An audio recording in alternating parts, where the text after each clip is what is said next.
Se você quer aprender como escrever seu livro do zero, sem empacar no meio do caminho e o melhor, sem bloqueio criativo, esse vídeo é para você. Oi, eu sou a Beatriz, escritora e redatora publicitária, e você pode conferir meu trabalho aqui na descrição. Hoje nós vamos continuar a série de vídeos que será como um mini curso de escrita criativa. E chegou a hora de colocar a mão na massa e aprender como escrever seu livro do zero desde a primeira cena. Se você não assistiu os 2 vídeos anteriores, eu recomendo muito que você faça isso para a gente poder prosseguir aqui na nossa conversa, então eu vou deixar o link aqui no card para você. E só para te lembrar, claro, nada aqui é escrito em pedra, a minha intenção é te ajudar compartilhando os meus aprendizados após estudos e a escrita dos meus livros. Então, bora começar! Para te lembrar, nós estruturamos o processo de escrita de um livro lá no primeiro vídeo em 3 etapas básicas, que são a ideia, a escrita propriamente dita e a revisão. No meio desses 3 passos maiores, nós temos uma série de pequenos passos e nós estamos passando por todos eles ao longo dessa série de vídeos. E hoje chegamos, então, finalmente à parte mais aguardada, que é a parte da escrita. Nesse momento, é importante começarmos do começo. A primeira coisa que nós vamos fazer, então, é pegar aquele planejamento que você fez lá no vídeo 1 e transformar ele em uma storyline, ou, abrasileirando, linha única da história. É um termo autoral que eu acabei de traduzir, porque geralmente as pessoas falam storyline mesmo. E o que significa storyline ou linha única da história? Significa resumir o conceito, a ideia central do seu livro em uma só frase. E para fazer o vídeo de hoje, eu estou pegando emprestado tanto alguns termos de roteiro, do estudo, da escrita de roteiro, quanto do método Snowflake, que é o método que eu estou usando para escrever meu livro. Então eu estou misturando as duas coisas e tentei aqui trazer o mais explicado possível para que você consiga entender. A linha única da história, então, que você vai elaborar a partir desse planejamento que você já tem, né, que é como sua história começa, qual o objetivo dela e como ela vai terminar, a sua missão, então, é transformar isso em uma linha única que seja chamativa. Então, é como se você tivesse essa linha para vender a sua história, para convencer o leitor a pegar a sua história e começar a ler. Ou seja, essa frase, então, precisa resumir o conflito central do seu livro. E quando eu falo em conflito, é porque toda boa história é baseada em conflitos e é isso que nos mantém tão interessados em ler um livro, ver um filme, assistir uma novela, enfim. A linha única da história do meu livro, A Porta do Rio, que eu estou escrevendo agora é: para vingar o assassinato da mãe, uma jornalista deve enfrentar a degradação moral em um jogo de poder no qual sua melhor chance contra o inimigo é ser como ele. Esse é um exemplo, então, onde nós podemos ter um resumo simples e atrativo do meu livro. É toda a base da minha trama. É aqui que está a força da minha narrativa. E por que isso é tão importante? Porque tudo do meu livro vai girar ao redor disso. Da mesma forma, quando você construir a sua linha única da história, todos os acontecimentos do seu livro precisam levar à resolução dessa proposta inicial. Qual é, então, a minha proposta inicial? Uma jornalista quer vingar a morte da mãe. Então, todos os acontecimentos do meu livro, eles vão culminar para nós termos essa resposta. Ela vai conseguir vingar a morte da mãe ou não? O que vai acontecer na resolução desse conflito? E agora que você tem, então, essa linha única, esse conflito central que vai nortear toda a sua história, você tem 2 caminhos. O primeiro caminho, você pode criar, a partir dessa linha, um resumão com tudo que você acha que deve acontecer na sua história para que esse objetivo seja atingido, para que o conflito seja resolvido. Então, você vai pegar e você vai fazer um resumão. No roteiro, nós costumamos chamar isso de argumento. E a ideia é escrever, então, quais são os principais acontecimentos aí que vão levar ao desfecho, ao clímax. Mas, se você não for do tipo que gosta dessa coisa muito detalhada antes da escrita, se você não quer mais planejar nada, se já deu para você de planejamento, você pode, então, pegar a sua linha única da história e ir, então, para a construção dos personagens, que é o ponto que nós vamos abordar agora. Escrever sobre seus personagens antes de começar a escrita do seu livro é muito importante. Por quê? Porque esses personagens são o ponto de conexão entre o seu leitor e a sua história. Eu fiz um vídeo bem completão sobre esse assunto, te ensinando a usar o método que a gente chama de ficha de personagem. Eu vou deixar o link dele aqui no card. Ele serve para qualquer história, então eu recomendo muito que você dê uma olhada nele também para complementar seus estudos. Agora, trazendo então um resumo daquele vídeo, o que você precisa focar na construção dos seus personagens é em como eles vão se desenvolver ao longo da trama, ou seja, como eles irão mudar. E aqui nós temos 3 opções. Eles podem mudar para melhor, para pior, ou eles podem não mudar. Mas o que acontece? Nesse caso, nos casos em que algum personagem não muda, esse personagem costuma ser um agente de mudança. Então, embora ele não mude, ele vai causar mudanças tanto nos personagens quanto no ambiente ao redor dele. Isso também pode acontecer. Então, o seu foco aqui precisa ser nessa trajetória, nessa jornada da mudança de cada um dos seus personagens. E também é importante começar com os personagens porque você precisa conhecer sobre quem que é a história. Às vezes a gente começa a escrever sem ter essa ideia definida, e aí vamos supor que você introduziu uma personagem e a personagem vai falar. Só que você não sabe quem ela é, você não sabe de onde ela veio, você não sabe como ela fala. Então a chance de você criar alguém genérico, alguém sem personalidade, é muito grande. Então por isso que a gente recomenda que pelo menos você conheça os seus personagens antes de escrever, para que você consiga entregar ali personagens muito mais fortes e cativantes e únicos também. Porque o nosso maior objetivo com os personagens é tornar eles o mais real possível. Então, por mais que seja, sei lá, uma xícara falante, um bicho falando, um robô, qualquer coisa, a gente quer transformar essa nossa realidade em algo que as pessoas podem acreditar. E para isso a gente precisa dar a verossimilhança, que é o que a gente fala. Então, os personagens precisam ter personalidade, características, jeito de falar, jeito de andar, comportamento. Se você cria um monte de personagem igual, que só muda, um tá falando A, o outro tá falando B, mas ninguém sabe diferenciar quem que é quem, provavelmente esses personagens não vão ser interessantes para o seu leitor e eles não vão conseguir engajar o suficiente com os seus personagens. Isso é muito ruim, porque por mais que a sua trama seja boa, quando a gente não se conecta com o personagem, a gente sente ali que falta alguma coisa. Então, em algumas resenhas de livros que eu li, inclusive eu li essa semana mesmo, eu vi pessoas de um livro, até a respeito de um livro que eu não gostei nem da trama, mas eu fui ler as resenhas para saber se eu era única, ou se eu estava maluca, ou se realmente tinha gente que não gostou do livro. E aí, dentre as pessoas que não gostaram do livro, muita crítica foi em relação à construção dos personagens. Então as pessoas falaram, eu não consegui me engajar, eu não consegui me conectar com os personagens. Então isso é muito ruim. Por isso que se recomenda você escrever sobre os personagens antes. Sua história, de onde vieram, enfim. Faça esse resumão, conheça bem as pessoas para que você dê a elas, né, se forem pessoas mesmo, podem ser qualquer coisa, mas você precisa dar a elas um ponto único, uma personalidade, algo que vá destacá-las aí dos demais.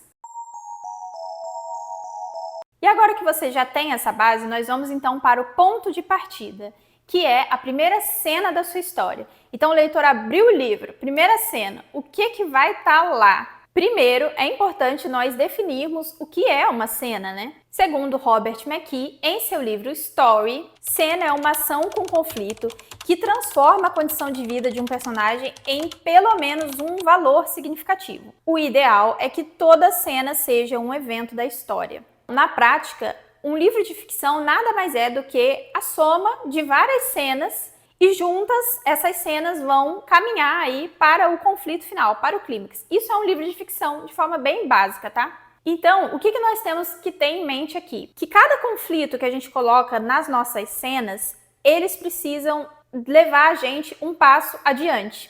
Então, no caso da minha história, ela quer vingar o assassinato da mãe. Beleza.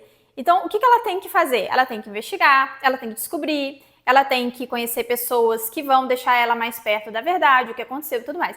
Você percebe que tudo isso, tudo que vai acontecer na história, vai levar ela a resolver ou não o assassinato da mãe. É para isso que as cenas servem e elas precisam estar encadeadas, elas precisam ter essa sequência lógica, porque cada uma das cenas ela colabora com a sua história. E dentro delas você pode apresentar e caracterizar personagens, iniciar ou resolver um conflito, construir a relação entre os personagens, mostrar dramas psicológicos e até visitar o passado para explicar alguma situação atual ali da história. Agora, a primeira cena do seu livro, você precisa ter em mente que é como um convite para o leitor. Muitas vezes a gente está na livraria, não sei se você já fez isso, mas às vezes eu pego o livro e eu costumo abrir e começar a ler as primeiras partes do livro. Além de ler, lógico, a sinopse e tudo, eu costumo ler as primeiras páginas. Essa sua história, ela precisa ser atrativa, porque a pessoa pegou ali, abriu o seu livro, ou no Kindle tem isso, né? Que é você dar uma amostra grátis para a pessoa. Então a sua primeira cena ela é um chamariz, ela é algo que tem que ter força o suficiente para que a pessoa se sinta motivada a continuar lendo. Por que que eu vou ler a sua história? Por que que eu vou ler? Por que que você leria, por exemplo, a minha história de A Porta do Rio? Então eu tenho que mostrar ali na minha primeira cena algum conflito, alguma coisa que te chame, além, né, dessa premissa de resolver o assassinato da mãe, aquilo tem que ser atrativo. Então essa é a hora de você apresentar o seu universo, alguns dos seus personagens, ou jogar já o leitor ali numa coisa bem tensa assim que acontece, para que ele já sinta mais ou menos como é que vai ser o clima da sua história. Se for uma história tensa, lógico, né? Se for um romance vai ser diferente. Mas é esse primeiro gostinho, é esse primeiro contato que o leitor vai ter, que precisa ser, então, a parte que você precisa cuidar muito. Eu acho que os maiores cuidados que a gente tem que ter na construção de um livro, com tudo, né, gente? Mas eu acho que, assim, principalmente o começo e o final. O final, porque, né, é algo memorável, um final ruim estraga uma história maravilhosa. E o começo, porque sem um bom começo, o leitor não vai nem chegar na página 2. Então é preciso muito cuidado aqui. Uma história de crime, por exemplo, pode jogar o leitor ali numa cena onde, sei lá, tem um corpo. Então você já dita que o clima da história vai ser meio suspense, investigativo. Uma história de terror, você já pode colocar o leitor ali numa cena meio tensa. Eu li, inclusive, um primeiro capítulo do Stephen King. Eu esqueci o nome do livro agora, mas eu vou lembrar e vou colocar aqui. Mas a gente já cai ali nesse primeiro capítulo num momento muito tenso, que é o casal tá numa rodovia. E você sente o tempo inteiro um clima de suspense, um clima... Ele coloca sempre coisas que a gente já vai saber ali que é uma história de terror. Tem coisa pendurada na placa, os dois estão tensos ali naquela estrada, uma estrada vazia. Então você já cai ali sabendo, putz, esse livro vai ser pesado. Então você já entra ali com tudo no clima da história. Agora, uma história de amor vai ter, lógico, outro começo. Então pode ser que você mostre ali um casal se encontrando, se conhecendo, ou você pode mostrar uma das pessoas que vai ser, né, que vai participar aí desse casal, pode ter uma desilusão amorosa, e aí começa o livro, eu não acredito mais no amor, enfim, você tem várias formas aí de você começar para você já ditar o tom da sua história, se é um romance, se é uma comédia, enfim, tudo isso. E aí, então, desse ponto de partida, dessa primeira chavinha aí que você ligou para sua história, daí essa cena vai acabar puxando outra, que vai puxando outra, que vai puxando outra, até chegar, então, a resolver o conflito final, que foi aquele conflito que a gente determinou na linha única da história. Agora, os diálogos, eles podem ser tanto um bom recurso, quanto uma grande armadilha.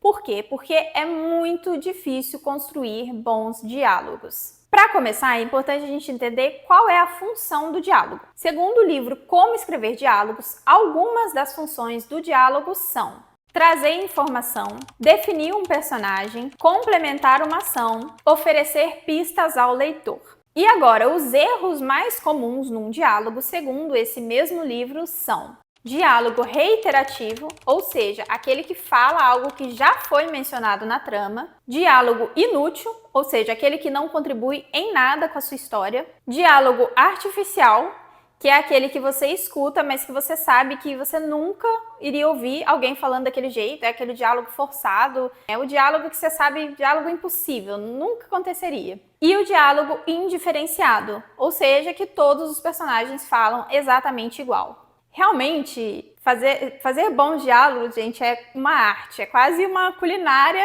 da escrita. E é engraçado porque quando eu estava escrevendo meu primeiro livro, eu li esse livro do diálogo, né, como escrever diálogos, e aí eu fiquei encucada nesse ponto de cada personagem falar igual, né?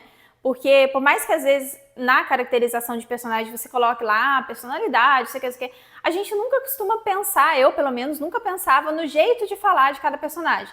Então, ele tem uma gíria, ele tem um tique, ele tem alguma coisa que ele fala, né? Algum vício de linguagem, eu nunca tinha parado para pensar nisso. E aí, quando eu olhei os meus diálogos, eu realmente me dei conta que parecia que era uma só pessoa falando, que não tinha ali a personalidade da pessoa. Então, esse é um ponto muito importante já para a gente cuidar. E, além disso, para escrever um bom diálogo, nós também precisamos considerar 3 coisas, que é o texto, que é aquilo que está sendo dito, o subtexto, que é o que não está sendo dito, mas é o que está subentendido, e o contexto, que é onde, quando e como aquele diálogo está acontecendo. Por exemplo, se você tem uma personagem que está deprimida, essa personagem não precisa aparecer falando, eu tô muito deprimida, não sei o quê. Não. Você pode fazer, por exemplo, algo desse tipo aqui. Quem você acha que levou sua filha?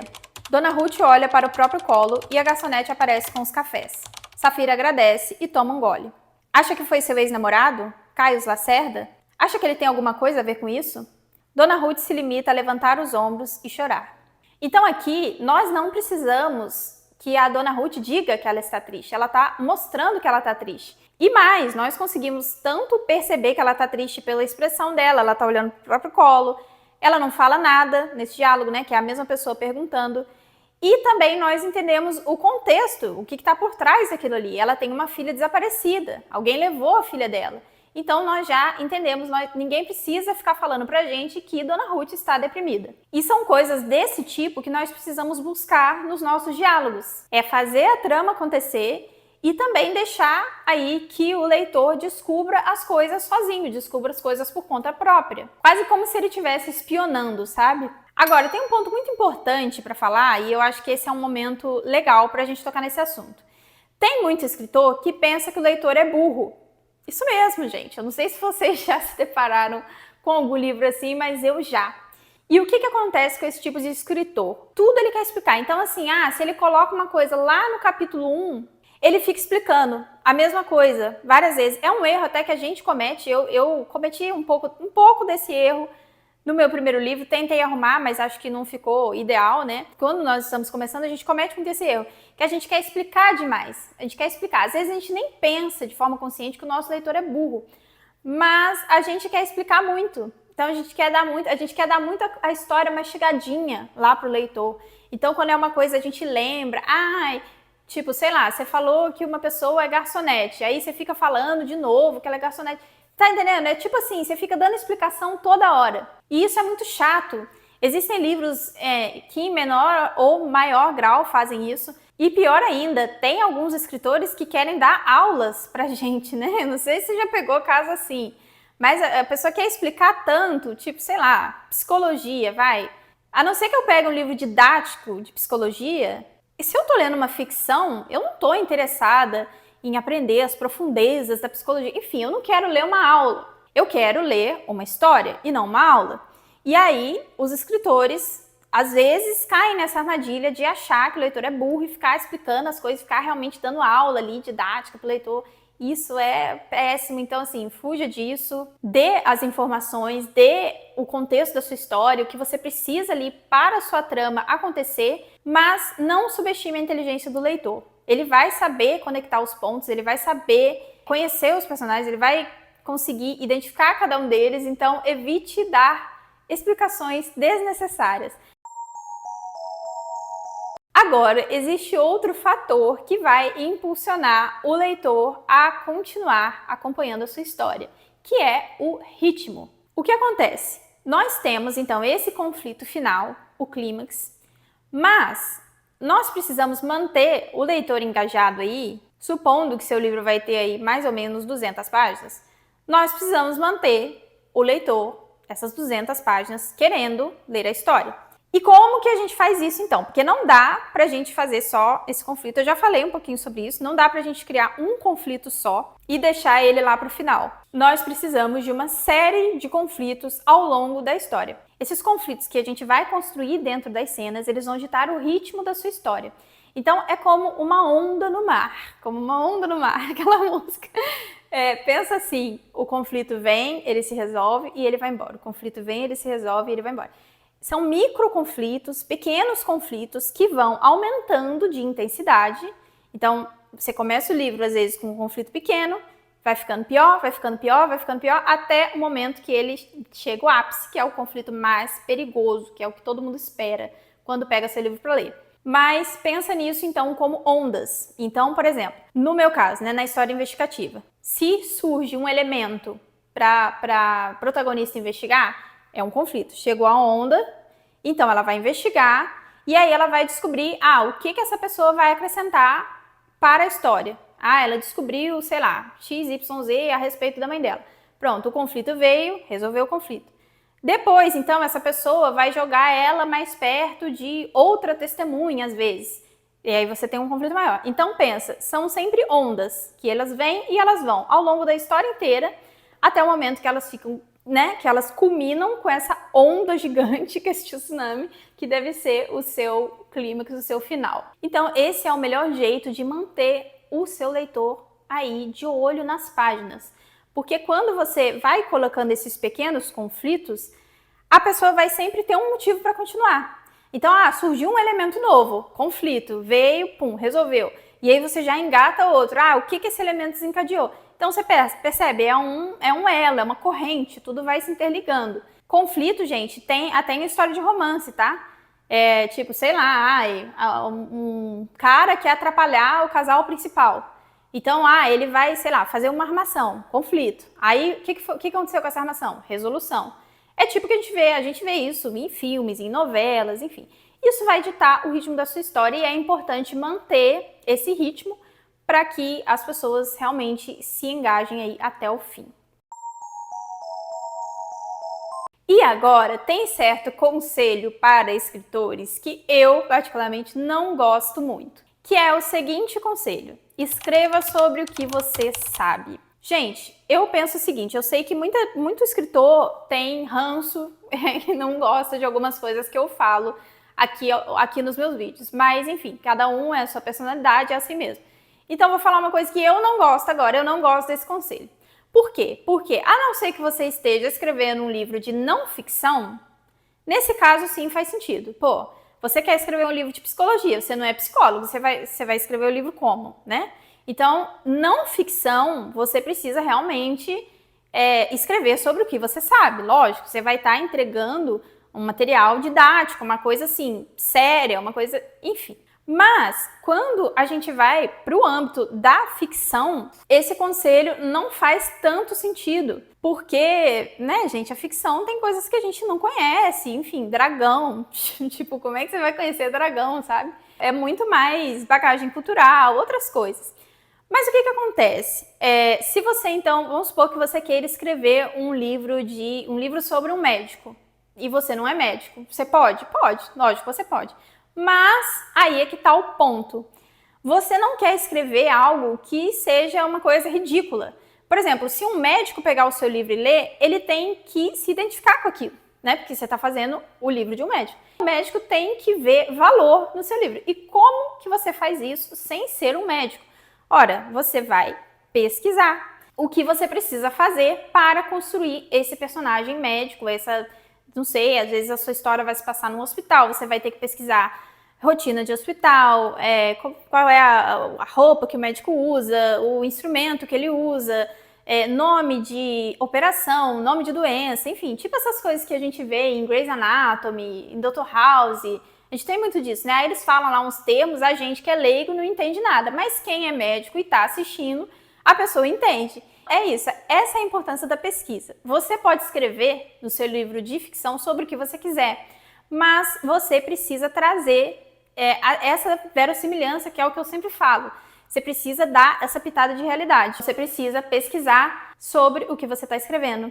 Não é algo que, como eu falei, um livro de ficção não é algo que você precisa dar aula para ninguém. Ninguém abre um livro de ficção para ter aula de alguma coisa. Pelo amor de Deus, se alguém abre um livro de ficção para ter aula, sei lá, cara, essa pessoa devia abrir outro tipo de livro, mas enfim. Ninguém abre, só que é muito legal também quando a gente aprende coisas novas. Nós, leitores, gostamos de aprender coisas novas. É um equilíbrio. Você não vai dar aula para ninguém, mas você também vai colocar ali informações. Sei lá, se o seu personagem é um botânico, você vai falar mais ou menos ali, então, para o seu leitor. Então, o seu leitor vai ficar, nossa, que legal, eu não sabia, não conhecia isso. Você percebe, é tudo uma sutileza. Você não vai dar aula para ninguém, mas você vai apresentar informações relevantes, informações reais, né? Informações sérias sobre o contexto aí do seu livro, dos seus personagens e da sua história. No próximo vídeo, nós vamos falar sobre uma parte que, essa também é muito importante, em que é o final do seu livro. Nós vamos saber o que fazer nele e como chegar nele sem desistir.